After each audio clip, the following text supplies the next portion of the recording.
న్యాయ వ్యవస్థలో ఏఐ వినియోగం కంటే మానవ మేధస్సుకే అధిక ప్రాధాన్యం ఇవ్వాలని హైకోర్టు స్పష్టం చేసింది. తీర్పుల విషయంలో ఏఐని వినియోగించేటప్పుడు అత్యంత జాగ్రత్తగా ఉండాలని దిగువ కోర్టుల న్యాయాధికారులను అప్రమత్తం చేసింది. సాంకేతికత ఎంత పెరిగినా న్యాయమూర్తుల విచక్షణే అంతిమమని తేల్చి చెప్పింది. మానవ మేధస్సుకు విశ్లేషణ సామర్థ్యానికి ఏఐ ప్రత్యామ్నాయం కాదని స్పష్టం చేసింది.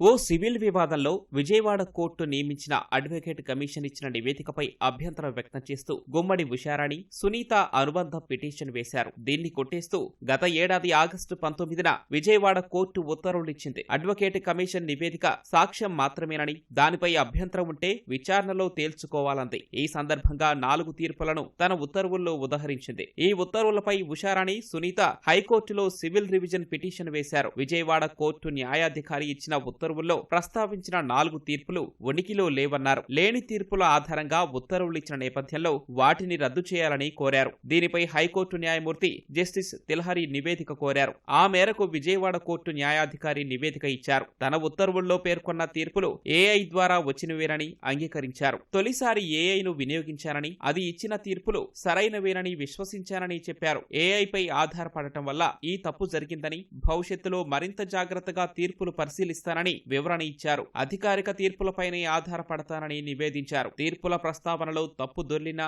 తన ఉత్తర్వులు చట్టబద్ధ సూత్రాలకు అనుగుణంగానే ఉన్నాయన్నారు. ఈ వివరాలతో హైకోర్టు న్యాయమూర్తి జస్టిస్ రవినాథ్ తిల్హరి సంతృప్తి చెందారు. లేని తీర్పులు ప్రస్తావించినంత మాత్రాన విజయవాడ కోర్టిచ్చిన ఉత్తర్వుల్ని రద్దు చేయలేమన్నారు. ఉషారాణి, సునీతల పిటిషన్ను కొట్టేశారు. ఈ సందర్భంగా ఏఐ వినియోగంపై జస్టిస్ తిల్హరి కొన్ని కీలక ఆదేశాలిచ్చారు. తీర్పుల కాపీలు తయారు చేసే సమయంలో ఏఐపై పూర్తిగా ఆధారపడి అదిచ్చే సమాచారాన్ని యథాతథంగా తీసుకోవద్దని హెచ్చరించారు. తీర్పులు చట్టబద్ధమైన సూత్రాలకు అనుగుణంగా ఉండేలా చూసుకోవాలన్నారు. ఏఐ సాధనాలు లేని తీర్పులను సృష్టిస్తాయని, ఇది ఆందోళనకరమని పేర్కొన్నారు. పూర్తిగా ఏఐ సమాచారంపై ఆధారపడితే న్యాయ వ్యవస్థపై ప్రజల్లో విశ్వాసం సన్నగిల్లే ప్రమాదం ఉందన్నారు. స్పృహ, నైతిక విచక్షణ, సాక్ష్యాధారాలను విశ్లేషించే సామర్థ్యం, మానవ ప్రవర్తనలోని సూక్ష్మ భేదాలను అర్థం చేసుకునే శక్తి ఏఐకి ఉండదని తెలిపారు.